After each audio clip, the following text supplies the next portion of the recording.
Muy bien, para aquellos que toman nota, nosotros estamos en un pueblo donde el Señor nos ha enviado, un pueblo que está muy enseñado en tomar nota de la palabra.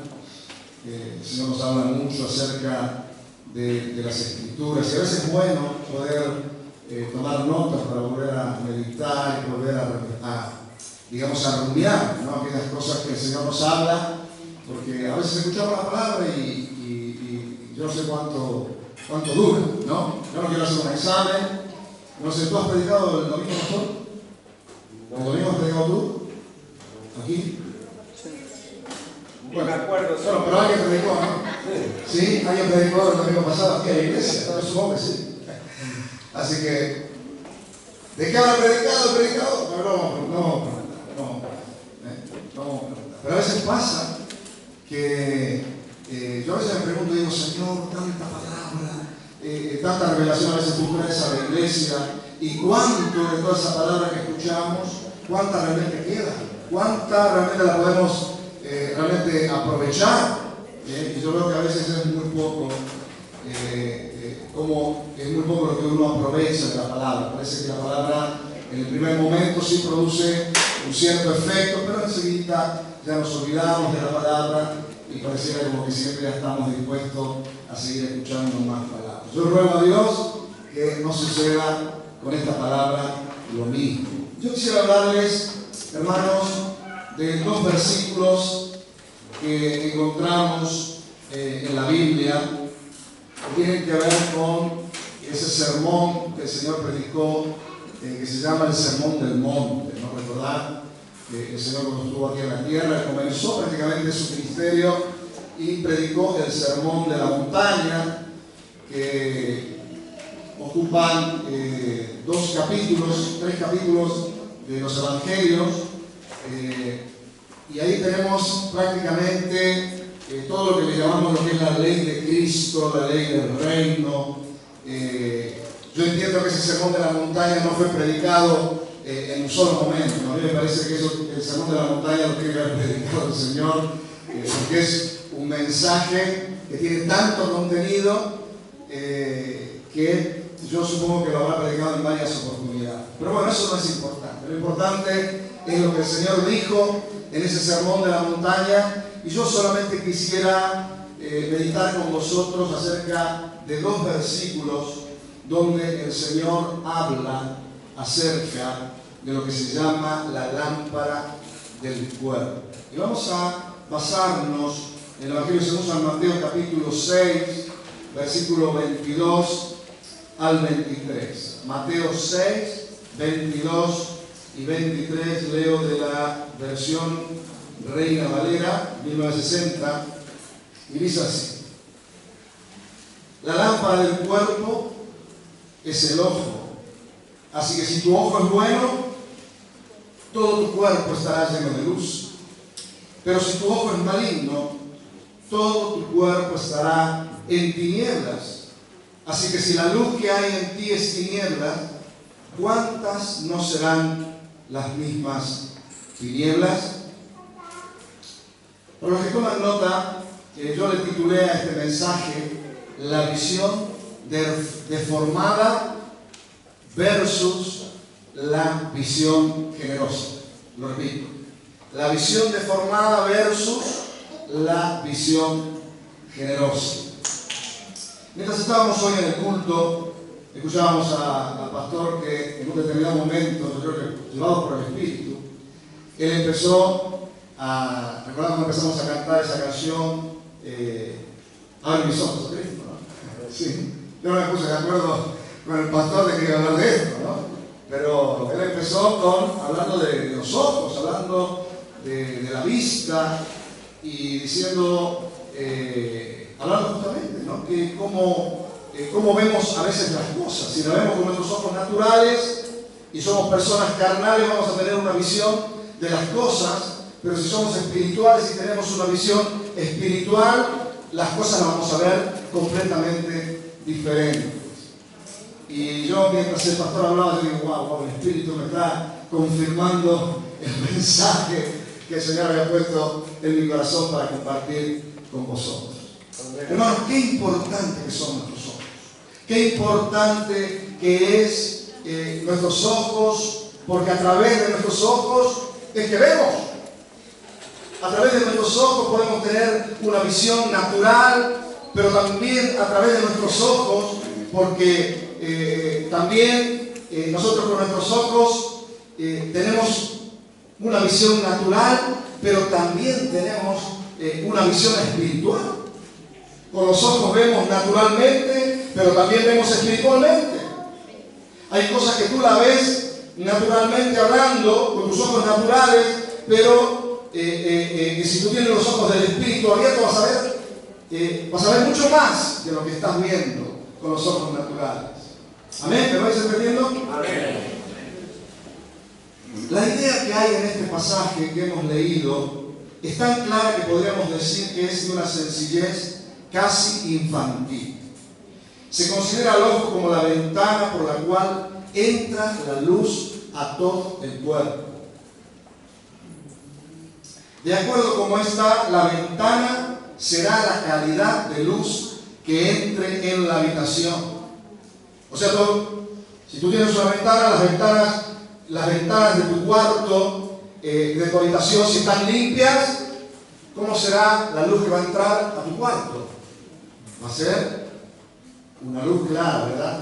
Pero si las ventanas, los cristales de tu ventana están sucios o están pintados de cierto y determinado color, toda tu habitación va a ser afectada, va a ser afectada de acuerdo a cómo estén los cristales de tu ventana. Así que aquí el Señor está usando un ejemplo, hablando de que el ojo es la lámpara del cuerpo, usando un ejemplo muy sencillo, como era toda la predicación del Señor Jesucristo. Eran predicaciones y palabras muy sencillas que hasta incluso los niños realmente podían entender. Yo siempre le pido al Señor que a mí también me dé esa gracia, esa sencillez para compartir la palabra de tal manera que cualquiera la pueda entender. Aún los niños pueden llegar a entender la palabra del Señor.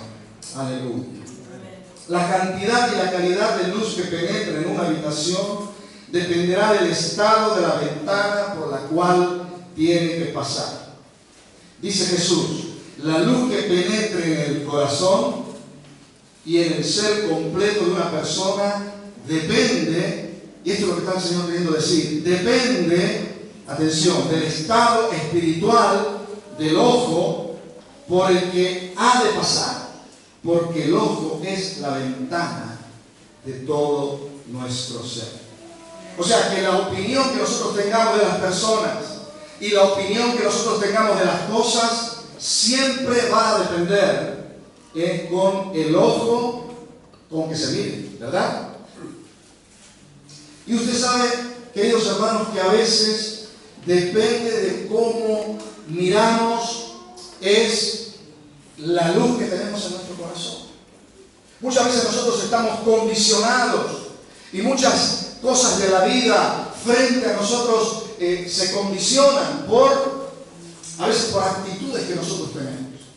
Y por ejemplo, yo mencioné, pueden ser muchas más, pero yo al estar hablando en esta primera parte, en la primera parte le voy a hablar de la visión deformada, y en la segunda parte de este mensaje le quiero hablar de la visión generosa. En esta primera parte que estamos hablando de la visión deformada, yo quisiera mencionar 3 puntos que hacen que nuestra visión se deforme.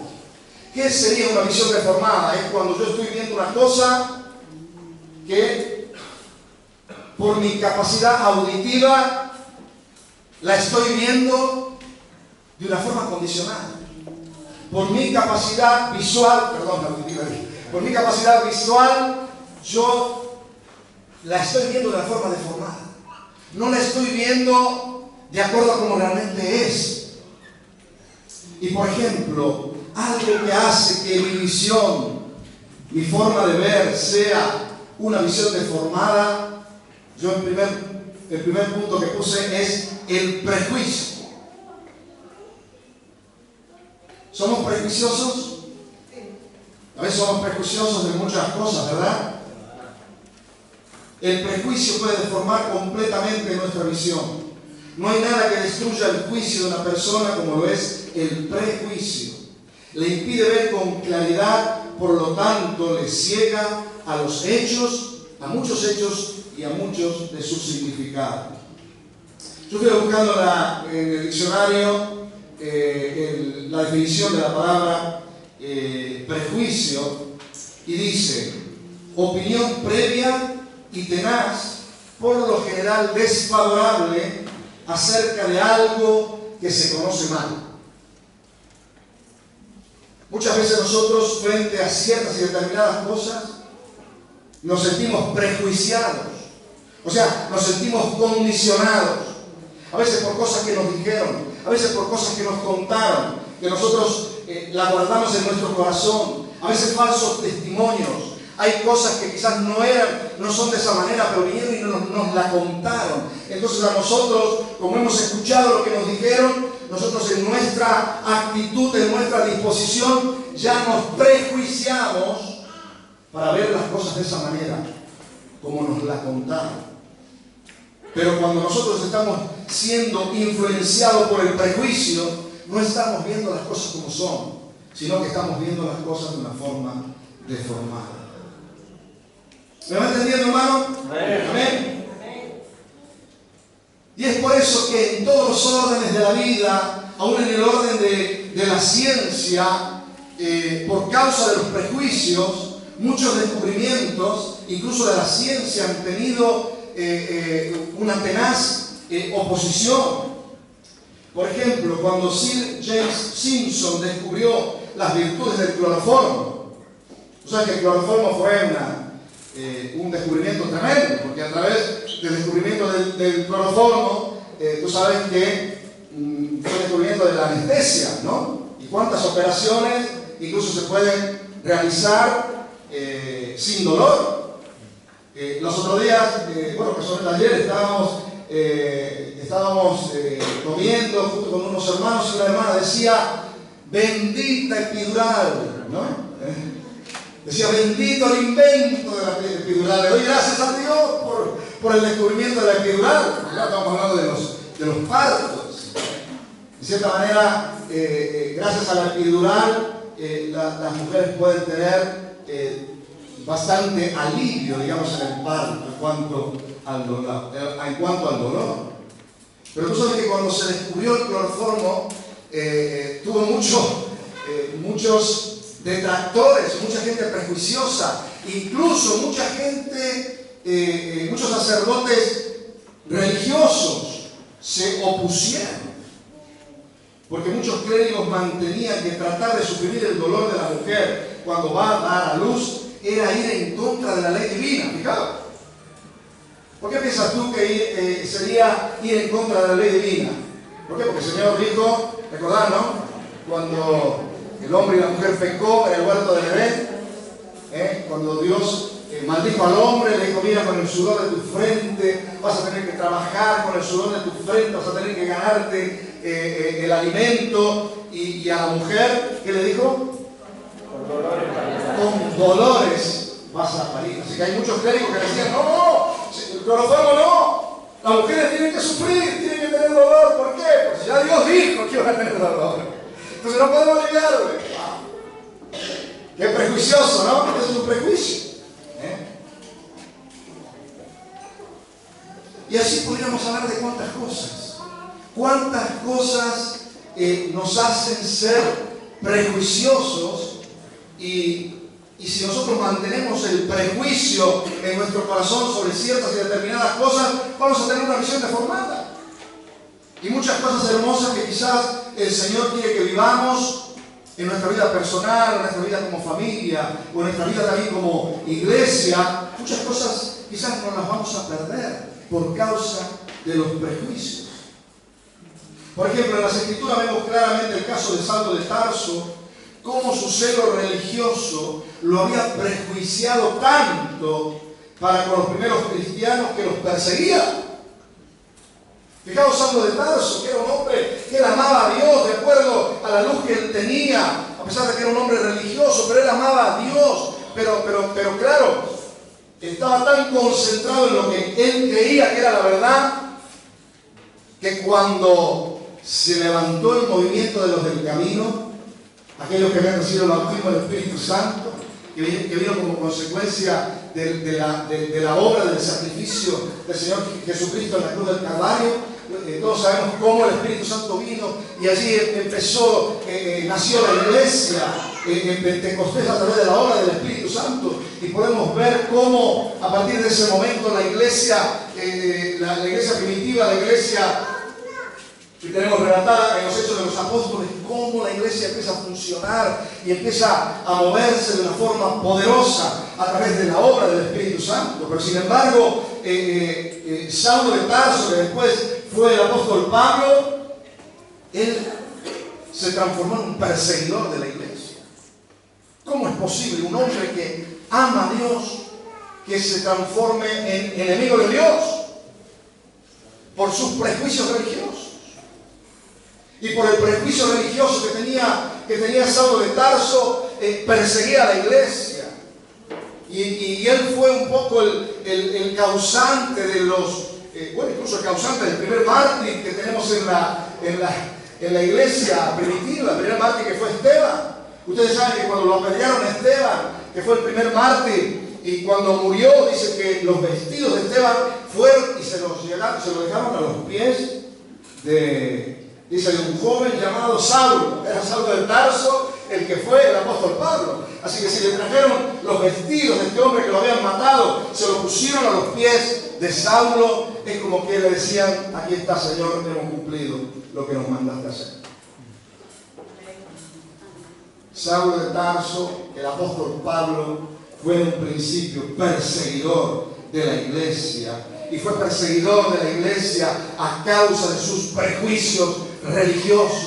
¿Cuándo se cayó el prejuicio que tenía Pablo frente a los del camino, Saulo de Tarso? ¿Cuándo se cayó el prejuicio? Se cayó el prejuicio cuando dice que él había conseguido carta de las autoridades de los judíos de aquel entonces para perseguir a los que eran del camino, y cuando lo iba persiguiendo rumbo a Damasco, allí todos sabemos, como nos relata Hechos de los Apóstoles, esa experiencia que tiene Pablo con Saulo, que tiene con Dios, y entonces ahí el Señor le dice: Saulo, Saulo, ¿por qué me persigues?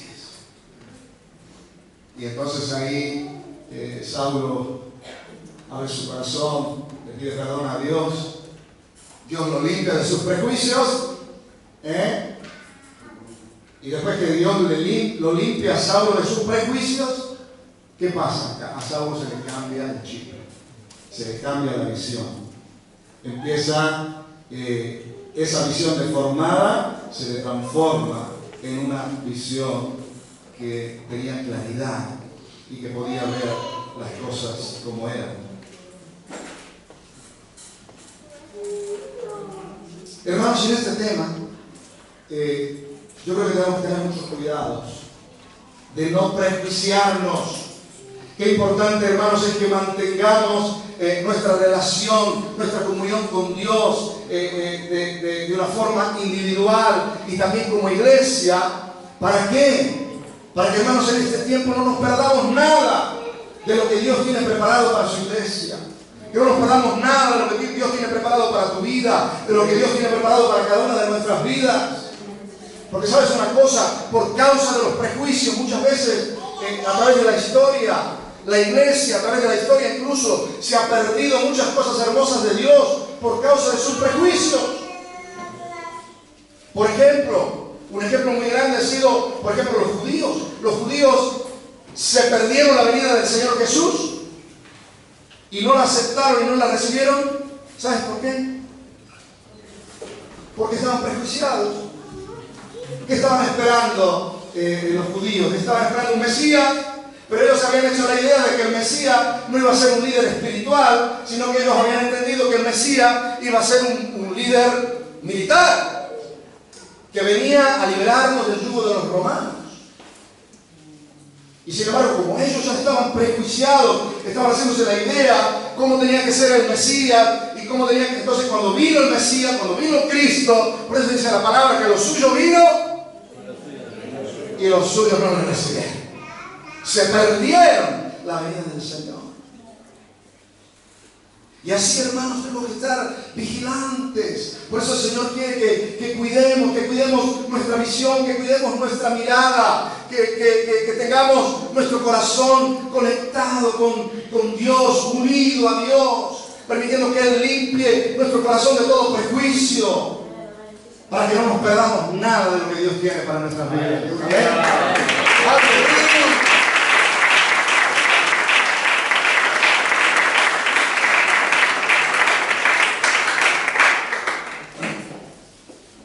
Porque puede pasar, porque algunos dicen, estamos esperando un mover del Espíritu Santo, estamos esperando que Dios venga y se mueva de ciertas y determinadas maneras. Y tú sabes, hermanos, que Dios se mueve de tantas maneras diferentes. Mira, Dios es tan grande, tan grande, tan grande. Dice la palabra, es tan grande que los cielos de los cielos no lo pueden contener. Es tan grande, hermanos, que Dios tiene una multiforma manera de obrar y de moverse. Y a veces nosotros nos prejuiciamos tanto y pensamos, es que Dios tiene que moverse de esta manera. Es que Dios tiene que hacer las cosas de esta manera. Y si yo me mantengo en las 13 que tiene que ser de esta manera, ¿qué pasa si Dios lo hace de otra? Y hermanos, la historia, incluso nuestra historia contemporánea, está llena de moveres y de obrares del Espíritu Santo en distintas partes del mundo, que Dios está obrando, que Dios está moviendo, que Dios está haciendo. Y muchos nos perdemos muchas cosas de Dios porque estamos prejuiciados, porque estamos condicionados, porque estamos pensando que las cosas tienen que ser de una determinada manera. Y hermanos, nosotros tenemos que estar abiertos a que Dios pueda moverse como Él quiera. Amén. Amén. Aleluya. Se puede saber para eso. No nos perdemos nada de Dios. Aleluya.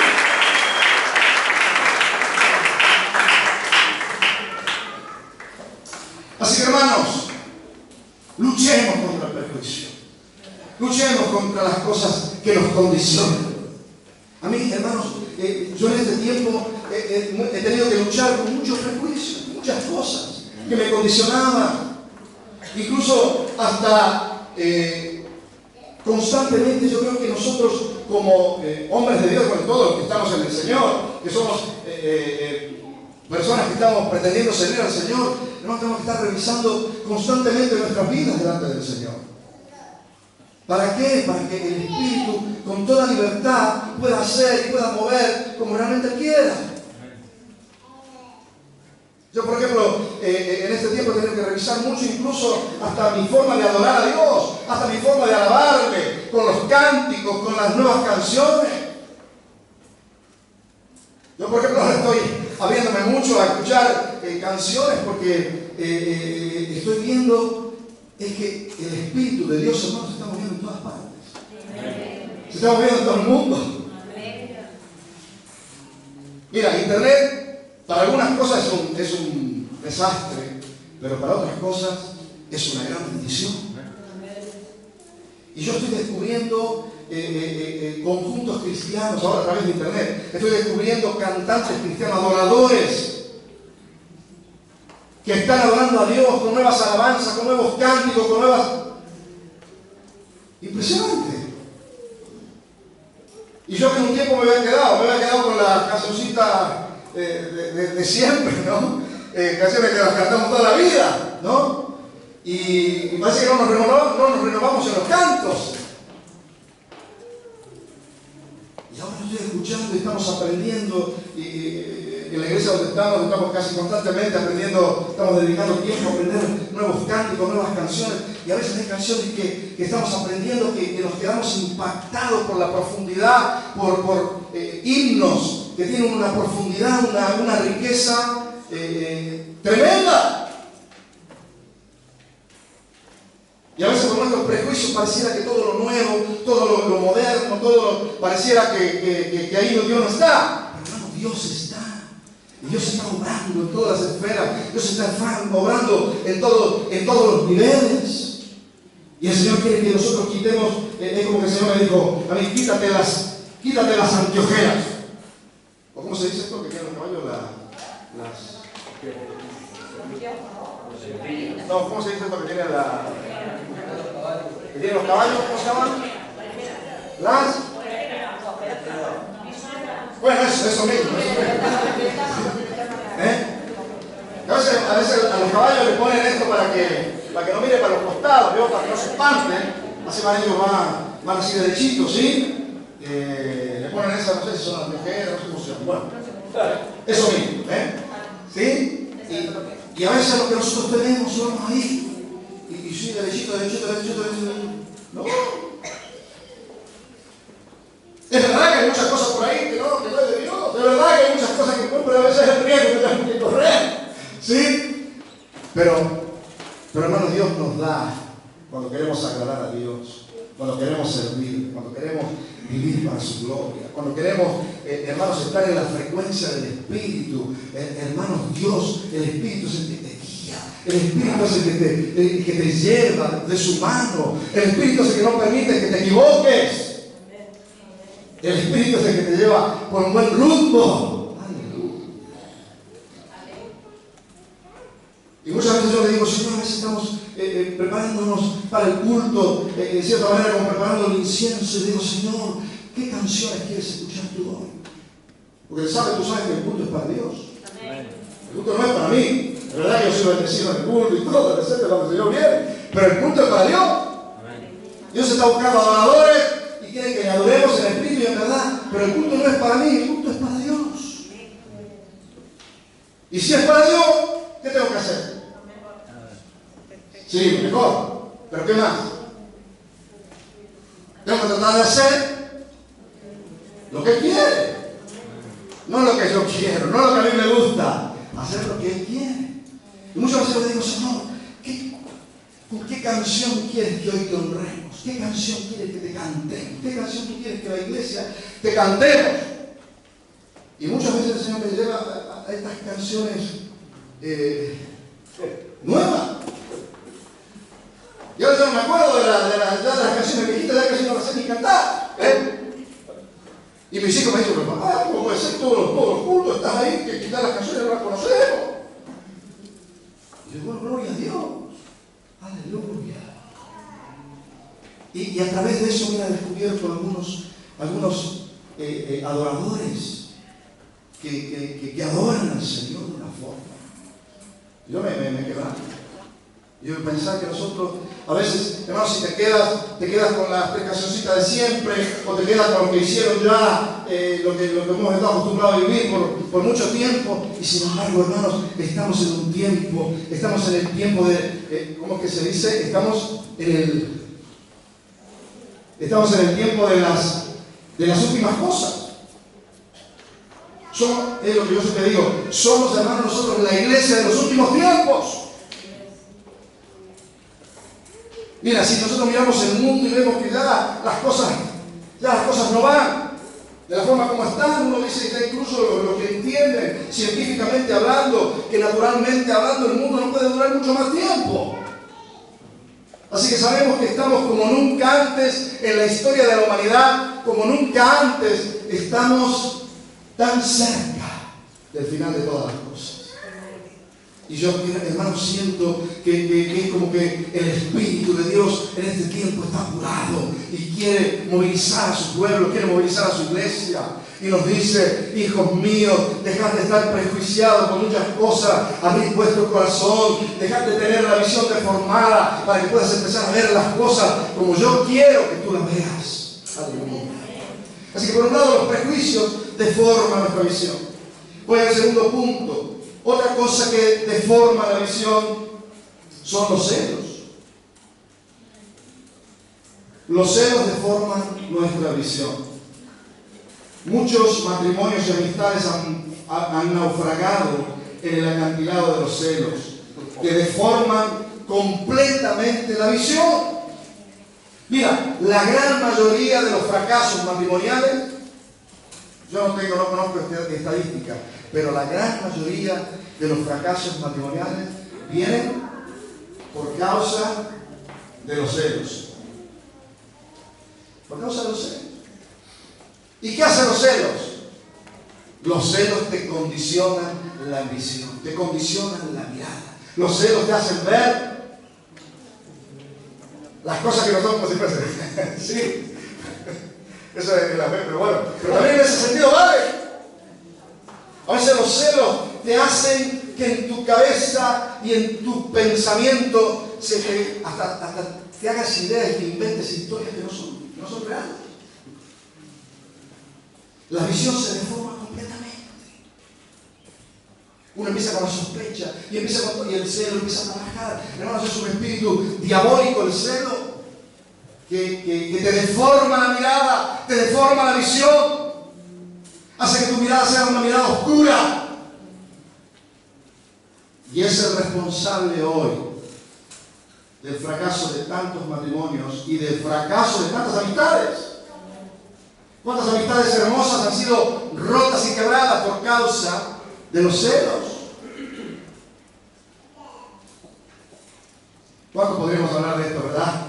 Sería un tema largo, para una predicación. Simplemente yo los menciono porque quiero ir, hermanos, rápidamente a lo que entiendo que Dios quiere que quede con vosotros en esta mañana. El tercer punto y último, que puede haber muchísimos más, pero claro, todo esto encerraría muchos apartados más, seguramente, si lo analizamos en profundidad. Pero el tercero que yo tengo aquí, que quiero compartir con vosotros, es la presunción. Otra cosa que deforma nuestra visión, nuestra mirada, es la presunción. Busqué en el diccionario presunción. Acción y efecto de presumir. Dicho de otra manera, cuando tenemos un alto concepto de nosotros mismos. Una persona presuntuosa, ¿qué es? Es una persona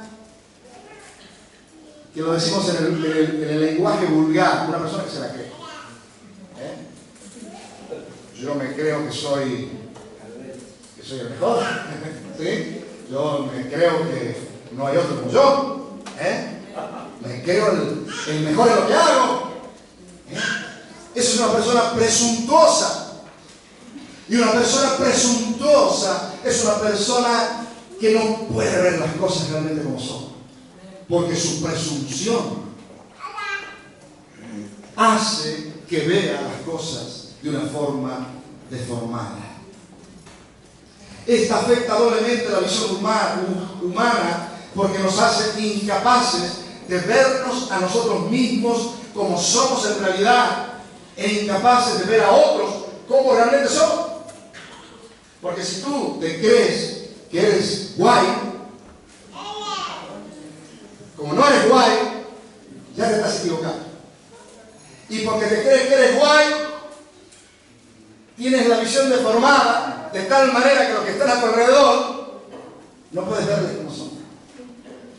Tienes una visión deformada, ¿por qué? Porque te crees tan guay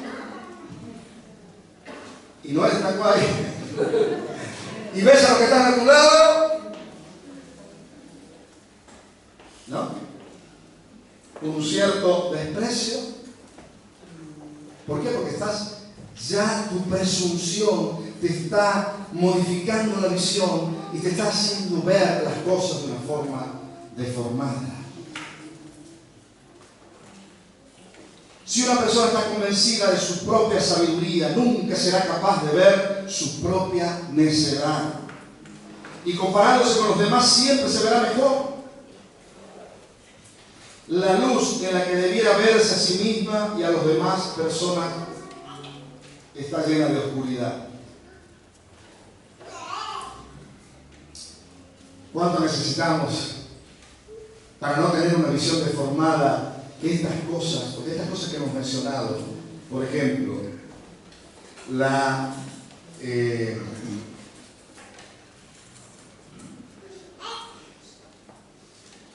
el prejuicio, los celos y la presunción, eso no son frutos del Espíritu, ¿verdad?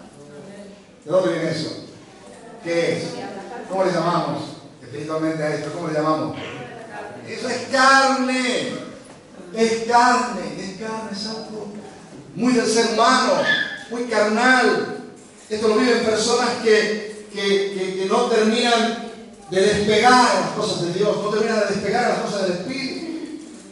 Pero hermanos, lamentablemente, todo esto que les estoy diciendo, ustedes se darán cuenta que esto se vive también en el entorno de la iglesia. Yo hace mucho que no estoy aquí en Badalona, yo no sé cómo será pastor aquí en la iglesia. Quizás todas estas cosas ya han pasado, ya vosotros estáis en otro nivel, ya estáis tocando el cielo. Bueno, pero son realidades, hermanos, que de verdad tenemos que revisar, tenemos que estar con cuidado, tenemos que estar teniendo en cuenta, porque estas cosas no nos dejan, no nos permiten vivir lo que Dios realmente en este tiempo quiere que vivamos. Y ahora yo quisiera dejar esta parte, vamos a decir, negativa de la visión deformada, y quisiera que entremos en esta otra parte del mensaje que quiero compartir con vosotros en este día, y es la necesidad de una visión generosa. Yo quisiera que volvamos otra vez al pasaje que acabamos de leer al comenzar esta prédica, Mateo capítulo 6, 22 al 23. Vamos a volver a leerlo y vamos a volver a analizarlo con el significado de algunas palabras que dice este versículo, estos dos versículos, lo que nos dice realmente la traducción original de estas palabras.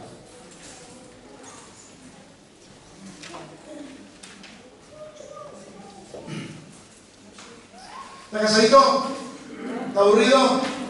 ¿Aguanta un poquito más? No, dice, bueno.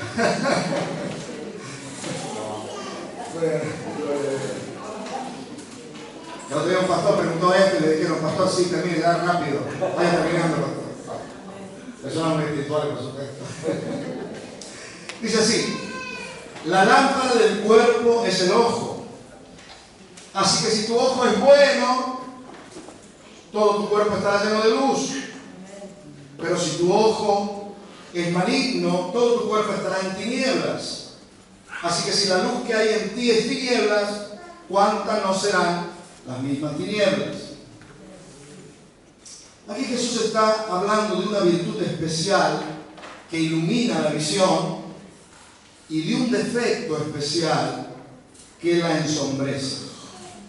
Por ejemplo, la versión Reina Valera de la Biblia, que es la que estoy yo leyendo, habla del ojo bueno y del ojo malo. El ojo bueno y el ojo malo. Si tu ojo es bueno, tu cuerpo estará lleno de luz, pero si tu ojo es malo, tu cuerpo estará lleno de tinieblas. Está hablando de bueno y está hablando de malo. Ahora, según los estudiosos, dice que por lo menos en este apartado, la Biblia Reina Valera es la que más se acerca, digamos, al original. La traducción de la Reina Valera, en este apartado, ¿no? En otro quizás no, pero en este sí, es la que más se acerca, digamos, a la versión original, al sentido literal del original. Por ejemplo, y la traducción del griego dice: la palabra para bueno es aplus. Por lo general en el griego de la Biblia esta palabra quiere decir, con su nombre correspondiente, aplotes. Lo deletreo para aquellos que están escribiendo, apuntando: A-H-P-L-O-T-E-S, aplotes. La traducción de esta palabra bueno es generoso y generosidad. O sea, que Jesús, ¿qué está recomendando? Dice, está recomendando el ojo bueno, pero en el sentido del literal, la traducción está diciendo, si tu ojo es generoso, todo tu cuerpo estará lleno de luz. Ahora vamos a ver un poquito que es ver con generosidad. Vamos a la otra palabra. La palabra que la versión de la Biblia Reina Valera traduce como malo es poneros. P-O-N-E-R-O-S. Poneros. Que quiere decir tacaño o avaricioso. Entonces Jesús mira lo que está diciendo. No hay nada como la generosidad para darte una visión clara de las cosas y las personas sin deformación. Un ojo generoso, un corazón generoso, es ver a las personas con generosidad.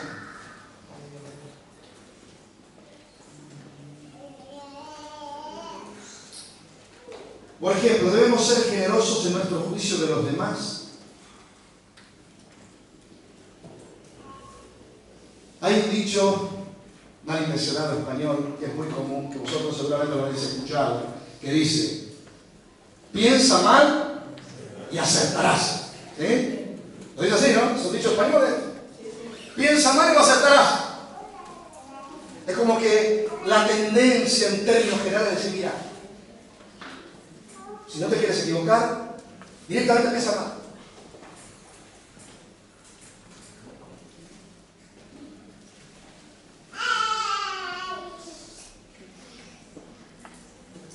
El mundo y nuestras vidas se ahorrarían muchos quebraderos de cabeza si atribuyéramos a las acciones de nuestros semejantes las mejores intenciones.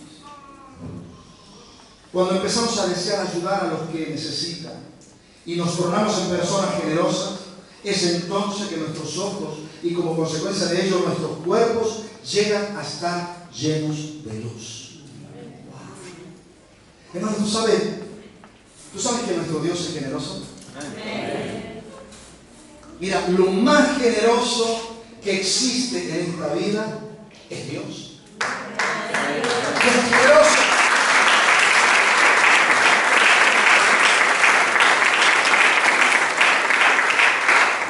¿Y qué es una actitud generosa? ¿Qué es actuar con generosidad? ¿Qué es ser generoso? Ser generoso es alguien que está acostumbrado a dar. A dar en todos los aspectos de la vida. A darse en servicio, a darse en trabajo, a darse a los hermanos. Dios, si nosotros nos ponemos a ver cómo es Dios es tremendo, Dios es tremendamente generoso. Dios constantemente está dando, dice la palabra de Dios, que Él hace salir el sol sobre buenos y malos, hace llover sobre justos e injustos. Dios ha creado este mundo y lo ha creado con generosidad. Cada vez que nosotros estamos viendo los avances de la ciencia, que van descubriendo, digamos, los pormenores de todo lo que Dios ha creado, uno frente a Dios es como que uno se queda sorprendido y dice: ¡wow! ¡Qué tremendo que es Dios! ¡Qué glorioso que es Dios! Y una de las características que tiene Dios es que Dios es generoso. Y Dios está constantemente dando de su amor, dando de su gracia, dándonos de su fuerza. Mira, dice la palabra de Dios también en las Escrituras, dice que Él sustenta todas las cosas con la palabra de su poder. Todo está sustentado por la palabra de su poder. ¿Qué quiere decir esto? Que tú, hermano, cuando tú te estás levantando de tu cama, ¡ay, tengo que ir a trabajar! Y quizás me quejo, bueno, los que tienen trabajo, tengo que levantarme del trabajo. Se levantan de la cama. Mira, en ese accionar de levantarte de la cama, Dios está sustentando. Si tú no te sustentaras,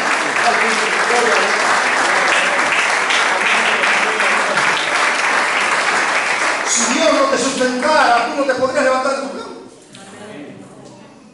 Si Dios no te sustentara, tú hoy no podrías estar vivo. Si Dios no te sustentara, tú no podrías respirar. Si Dios no te sustentara, tú no tendrías trabajo hoy. O si tienes trabajo, pero tienes que de qué comer, de qué vivir. El Señor es el que nos sustenta. Qué hermoso que podamos reconocer la grandeza de Dios sobre nuestra vida y aplicarle a Él que todo lo que tenemos, todo lo que somos, lo somos y lo tenemos porque lo hemos recibido de Dios. ¡Él es generoso! ¡Él es generoso!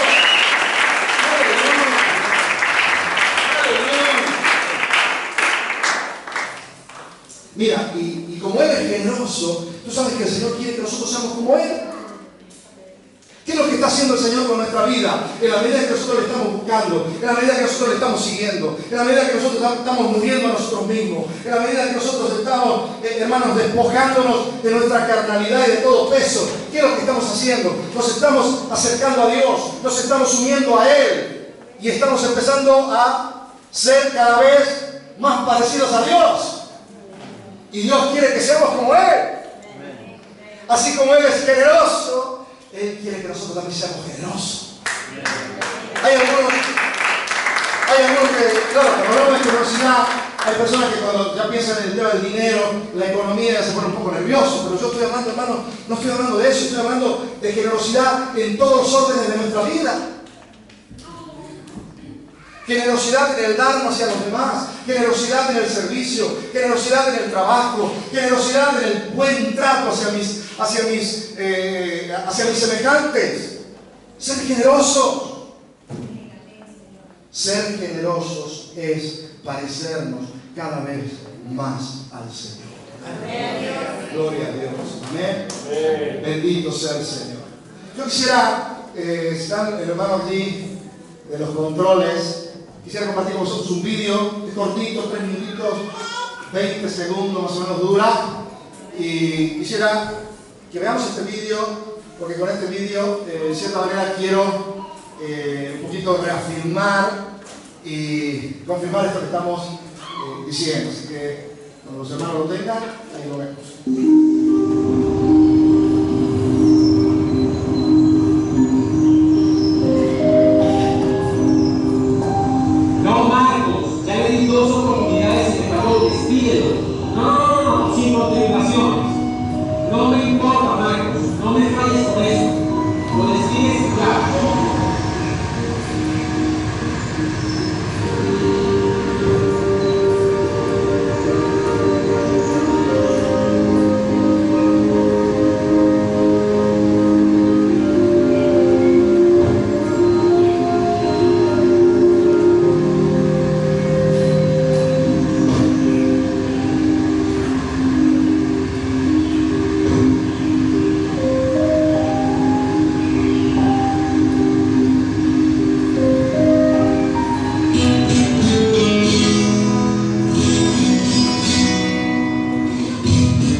No, gracias.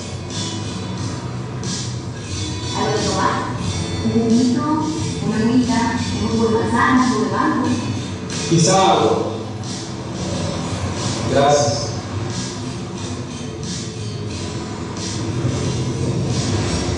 ¿Quisiera escuchar una música en especial? Tengo algunas canciones.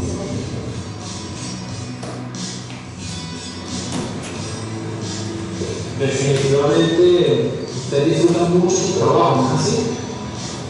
Me imagino que debe haber algo detrás de todo esto. No, señor, se equivoca. Yo no soy una abogada, ni tampoco la gerente de una gran compañía, pero me gusta manejar, me gusta hablar con la gente. Creo que todo lo que debemos hacer, lo tenemos que hacer con mucho amor y con una buena disposición. Me imagino que debe cobrar algo extra o una propina. Y dice, como se lo dije anteriormente, me gusta olvidar. Creo que todos tenemos que hacerlo con excelencia. Además, me gusta ir mucho más allá de las expectativas de mis clientes. Estar por encima de las expectativas de los clientes. Me gusta esa lección. Gracias.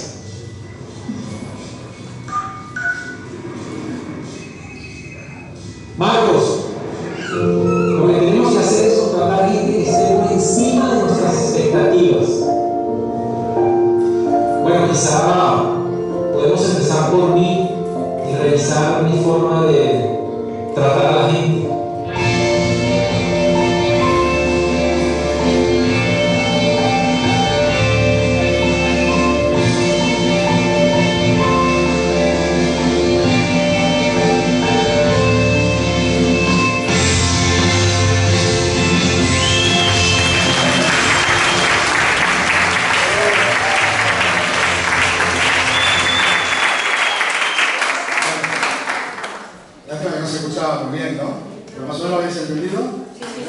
Tú sabes que esto está sacado, este video fue hecho acerca de es una historia verídica de esta chica que tiene el taxi y que estaba en Nueva York y que siempre estaba, digamos, allí, como tenía como parada, uno de los aeropuertos de Nueva York, y esta muchacha realmente había sentido, así como decía ella, que ella amaba el conducir el taxi, ella había sentido que, claro, no podía, para tener una mayor competencia con, digamos, con los otros clientes, con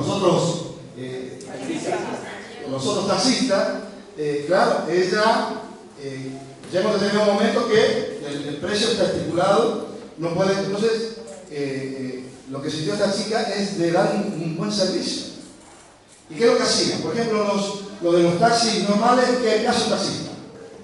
Coge el cliente, lo sube arriba del coche, ¿a dónde va, señor? Hasta el lado, ¿cómo lo lleva? Y listo, se terminó.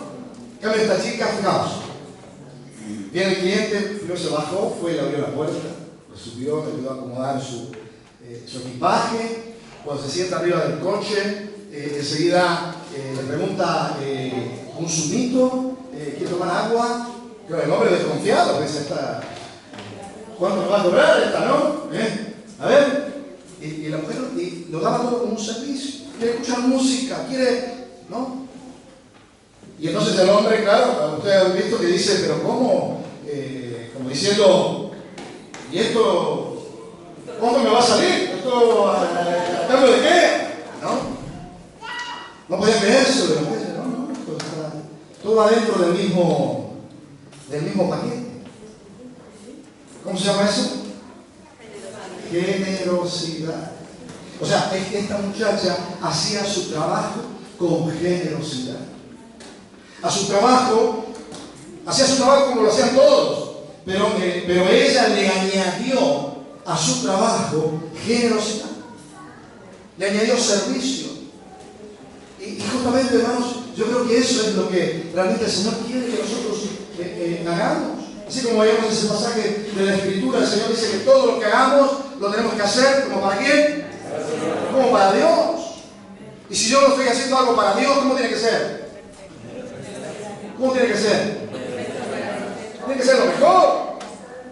Me tengo que dar, me tengo que entregar en lo que hago hacia los demás. El Señor nos llama realmente a ser generosos. Como decía, personas que estén por encima de las expectaciones, de nuestras expectativas. ¿Verdad?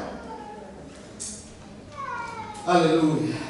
La visión que tenía esta muchacha es que aquellos que subieran a su taxi se sintieran bien atendidos y se sintieran bien servidos. Y en eso estaba la gran diferencia. Yo no sé si esta muchacha sería cristiana, sería una hija de Dios, no lo sé, pero aquí tenemos un ejemplo tremendo y poderoso de generosidad. El ojo tacaño, porque recién vimos que la traducción para malo, es decir, dice, si tu ojo es bueno, si tu ojo es generoso, tu cuerpo estará lleno de luz. Pero dice, si tu ojo es tacaño, si tu ojo es malo, tacaño, estará lleno ¿de qué? De tinieblas. El ojo tacaño o el espíritu egoísta y mezquino produce tres grandes males. En primer lugar, hace que sea imposible vivir con nosotros mismos. Por ejemplo, una persona que es egoísta, una persona que es tacaña, una persona que tiene estas características, le cuesta vivir hasta incluso consigo mismo. Ustedes han visto que las personas que son así son amargados, viven en tristeza, viven en amargura. Hasta les resulta imposible vivir con ellas mismas. Están llenas de celos, llenas de envidia, todo lo que hablamos hace un rato, la visión deformada, el ojo malo, el ojo tacaño, el que no se da, el que no se brinda, el que nunca da nada, el que nunca se brinda a los demás. Vive solo para sí, vive de una forma egoísta, es tacaño. El que tiene el ojo malo, que tiene el ojo tacaño, en primer lugar, le cuesta mucho vivir consigo mismo. Está amargado de la vida. No hay nada que le venga bien. ¿Ok? ¿Conoces alguno? No, no tengo nada. Ve. Hace que sea imposible también vivir con los demás. Todos evitarían a una persona que es egoísta, que es tacaña. ¿Verdad?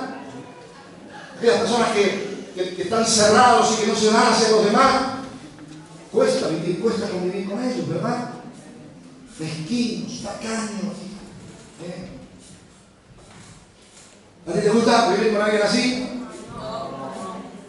Y lo tercero, que es lo más terrible de todo, una persona que tiene la mirada tacaña,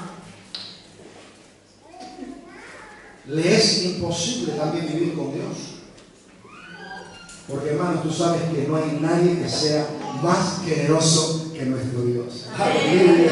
¡Amén! Él es generoso y el que no es como Él no puede estar con Él. ¡Aleluya! ¡Aleluya!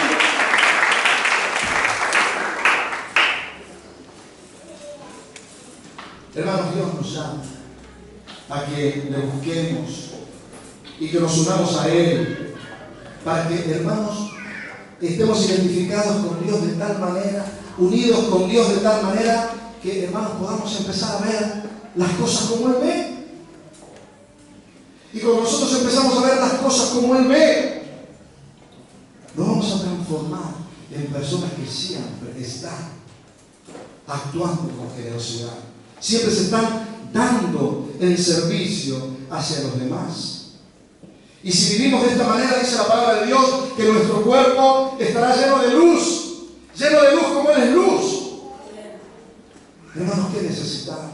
¿Qué necesario es que en este mundo egoísta en el cual estamos, hermanos, nosotros los hijos de Dios, marquemos la diferencia, moviéndonos y viviendo, hermanos, frente a los demás de una forma generosa? Y vivir de una forma generosa es vivir dándonos. Mira, dice la palabra de Dios, más bienaventurado es dar que recibir. Hay más bendición cuando tú te das, hermano, que cuando tú recibes.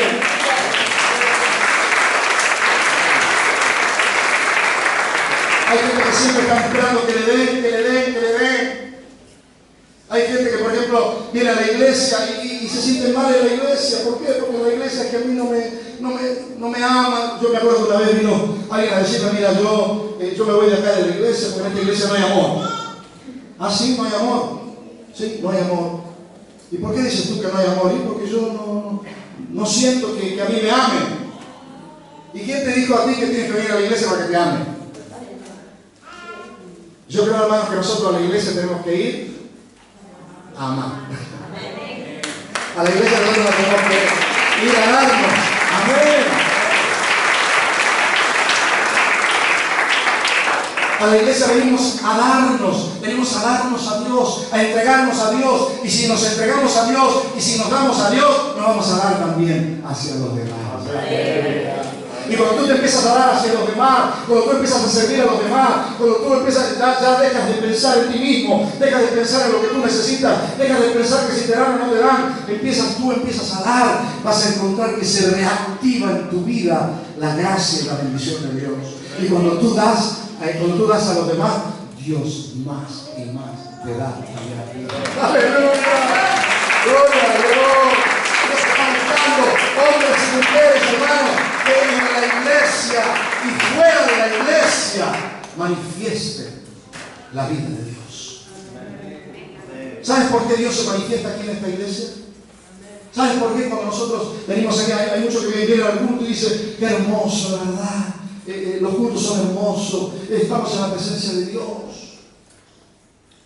Pero ¿sabes por qué el Señor viene con su presencia? Viene con su presencia porque es bueno, se agrada de que sus hijos le alaben, se agrada de que sus hijos le adoren. Entonces, como el Señor se agrada de que sus hijos le adoren, el Señor se manifiesta, nos llena, nos vamos de acá de la iglesia, nos vamos llenos de su presencia. Pero ¿sabes para qué el Señor nos da de su presencia? ¿Alguien sabe? Para que demos nosotros a los demás también. Amén. Para que cuando salgamos por esta puerta, hermanos, nosotros podamos dar lo que hemos recibido del Señor. Aleluya. Que fluya la gracia de Dios, esa gracia que hemos recibido pueda fluir hacia los demás, podamos ser de bendición. ¿Cuánto necesita Badalona de la presencia de Dios? ¿Y quién llevará la presencia de Dios a Badalona? ¿Quién llevará la presencia de Dios a los distintos barrios de Badalona? Somos nosotros los hijos de Dios. Aleluya. Venimos a este lugar, cargamos la batería, por decirlo de alguna manera, en la presencia de Dios y salimos de este lugar. Hermano, debemos salir como aquellos que abrazan a los motores en marcha. Salimos a dar, salimos a bendecir, salimos. Ay, hermano, nos tenemos que sacar completamente el concepto de nuestra cabeza de que tenemos que recibir. Hermano, cuando venimos a la presencia de Dios, venimos para estar con Él, ¿verdad? Clamamos por Él, clamamos por su presencia, hacemos todo lo que haga falta, el Señor se manifiesta en nuestra vida, pero hermanos, a partir de ahí, hermanos, el Señor nos da de su vida, nos da de su presencia. ¿Para qué? Para que nosotros hagamos que su presencia fluya a través nuestro para bien de los demás. Y tú sabes que las aguas, para que las aguas fluyan, para que las aguas corran, para que las aguas estén llenas de vida, hermanos, nosotros tenemos que hacer correr la vida de Dios que se ha puesto a nosotros. Si nosotros nos cerramos, si nosotros guardamos lo que tenemos y no damos lo que hemos recibido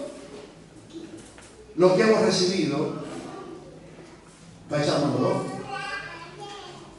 Tú sabes que en Palestina hay dos mares. Está por un lado el mar Muerto y por otro lado está el mar de Galilea. Estos dos mares están alimentados por un río, que es el río Jordán. Fijaos qué curioso.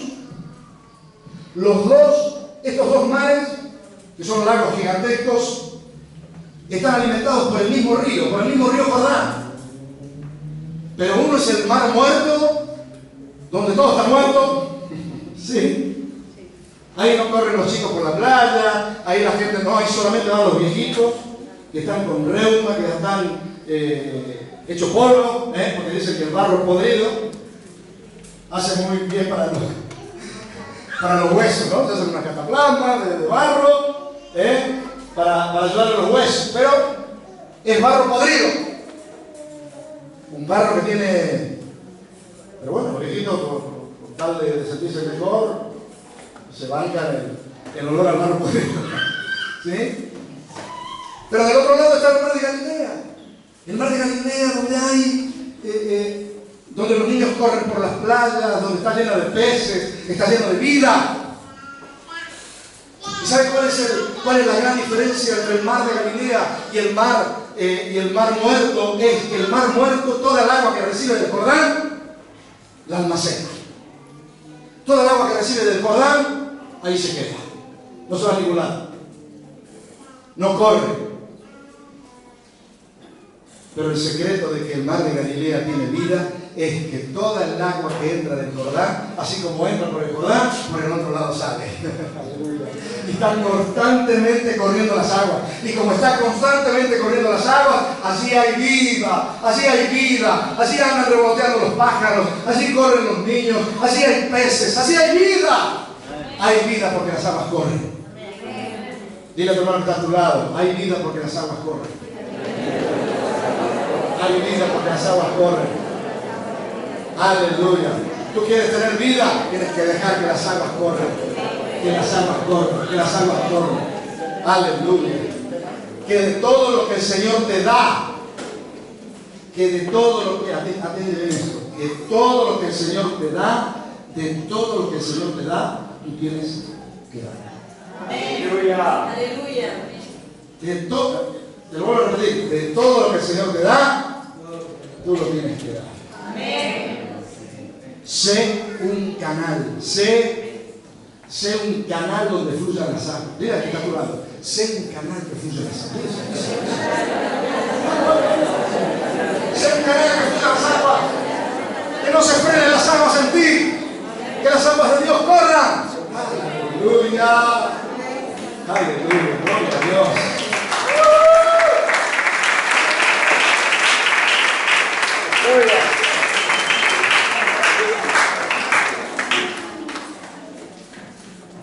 Hace un tiempo atrás el Señor justo me estaba dando este mensaje y estábamos en el culto en la iglesia y estamos en el culto, estábamos ministrando al Señor, estamos alabando y estábamos alabando al Señor allí como iglesia y justamente estábamos dándole al Señor gracias, estábamos fluyendo en alabanza, en gratitud al Señor. Y en eso que estábamos alabando y dándole gracias al Señor, el Señor justo vino y trajo una palabra y dijo: cuando nosotros alabamos al Señor en gratitud, cuando nosotros le estamos dando gracias al Señor, nuestros ojos se aclaran, la visión se aclara. Amén. Porque hermanos, tú sabes que un corazón agradecido al Señor es un corazón, hermanos, que hace que se active en tu ser la dadivosidad, la generosidad, y uno empieza a ver las cosas de una forma completamente negativa. Pero sin embargo, cuando hay queja, cuando hay quejumbranza, cuando hay queja, hay tristeza, hay amargura, no hay alabanza, hay oscuridad. Entonces, el pesimismo hace que se oscurezca la visión. ¿Qué pasó, hermanos, con Josué, Caleb y los otros espías? ¿Qué pasó? Los 10 espías todavía tenían el espíritu de esclavo. Estaban siempre quejándose, siempre negativos, siempre, ¿no? ¿Cómo tenían la visión? Tenían la visión oscura, la visión deformada. No estaban preparados para la conquista. Pero sin embargo, Josué y Caleb, que eran hombres espirituales, eran hombres que habían dejado la queja, que habían dejado la mediocridad, que habían dejado todo lo que era de la carne. Ellos estaban concentrados en el propósito del Señor y tenían una visión clara. Dijo Josué: mira, si nosotros agradáramos al Señor, si el Señor se agradara de nosotros, nosotros vamos a conquistar esta tierra. A los gigantes no lo vamos a comer como pan. En sus corazones había gratitud. Su visión se les aclaró y ellos podían ver las cosas. Porque no se trata de que la veas solo con claridad las cosas se trata de que tú la veas, pero que la veas desde el punto de vista de Dios. Eso es lo que Dios quiere. Entonces, hermanos, cuando nosotros también cultivamos en nuestro corazón un corazón lleno de alabanza, lleno de gratitud al Señor, mira, quita la queja de tu vida, saca la queja de tu corazón, desvístete de la queja, dile: queja, ya no te quiero más, ahora yo quiero tener solo gratitud para mi Dios, gratitud por todo lo que me da, gratitud por lo que no me da, gratitud por todo lo que me toca vivir. Señor, yo te doy gracias. Te doy gracias por todo.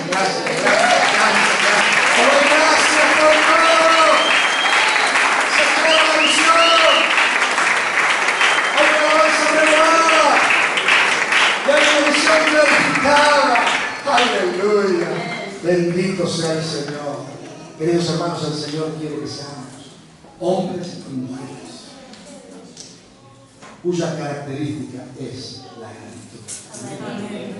Amén. Le voy a pedir a los músicos si pueden venir y me ayudan un poquito. Yo quisiera terminar estos momentos, hermanos, cantando una canción de alabanza, para que vosotros queráis música, pero que sea una canción de gratitud al Señor. Vamos a alabar al Señor gratitud, pero vamos a pedirle también. Yo quiero pedirle, hermano, como esta palabra que el Señor puso en mi corazón hoy para vosotros. Quisiera orar, hermanos, para que el Señor nos ayude a que seamos esos corazones generosos, dadivosos, que ya dejan de estar pensando en uno mismo, ya uno deja de estar pensando en lo que uno necesita y uno cambia el chip y se empieza a centrar en Dios. Y todo lo que hago, lo hago para Él. Todo lo que hago, lo hago para agradarle a Él. Todo lo hago para honrar su nombre, para vivir para su gloria. Aleluya. Y cuando empiezo a vivir para su gloria, se aclara la visión y empiezo a ver las cosas ya no claras y ya no solamente como son, sino que empiezo a ver las cosas desde el punto de vista de Dios. Aleluya. Amén. Gloria. Nos vamos a poner de pie, hermanos. un minutito más.